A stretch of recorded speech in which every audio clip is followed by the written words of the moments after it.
మాత్రం కావాలి. అన్నయ్యలైనా okay, తమ్ముళ్ళైనా okay, అక్కలైనా okay, చెల్లెళ్ళైనా.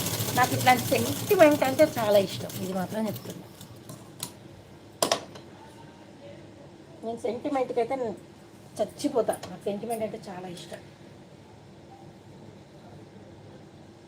మా వాళ్ళు అందరు ఎప్పుడు అందరిని ఎందుకు అంత సెంటిమెంట్గా అని అంటారు మా వాళ్ళు అయితే. కానీ ఏమో మరి నాకు ఆ భగవంతుడు అనేటోడు మాత్రం ఎక్కువ సెంటిమెంట్నే ఇచ్చేయండి. సెంటిమెంట్ తోటే ఎక్కువ యూజింగ్ ఉంటుంది. అంటే నాకు చిన్నప్పటి నుంచి అంటే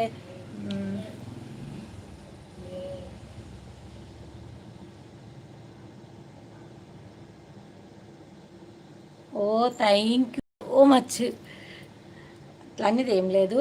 కానీ ఏంటంటే నాకు చిన్నప్పటి నుంచి ఇట్లా అన్న తమ్ముడు అనేవాళ్ళు లేకుండా అది ఒక్కరు ఉంటే బాగుండు, మనకు ఒక్కరు ఉంటే బాగుండు. అసలు ఎవరికైనా రాఖీ కట్టాలన్నా కూడా ఇబ్బంది. రాఖీ పట్టుకొని వెళ్తే కూడా సంతోళ్ళు ఉంటే కట్టుకోవాలి, కానీ ఇట్లా వచ్చి కట్టడం దేనికి, 100కు 50కి వచ్చి కడుతున్నారా అసలు ఇట్లా అట్లాంటి మా కూడా విని అసలు కట్టుడు కూడా బంద్ చేసుకున్న రాఖీట్లు. నాకు అందుకనే బాగా ఏంటి అంటే బాగా సెంటిమెంట్. నాకు ఫ్యామిలీ అంటే ఫ్యామిలీగా బాగా సెంటిమెంట్. నువ్వు ఇప్పుడు ఇచ్చావు చూడు, నీకు సపోర్ట్ నేను ఉంటా అక్క అన్నది చాలా హ్యాపీ తమ్ముడు.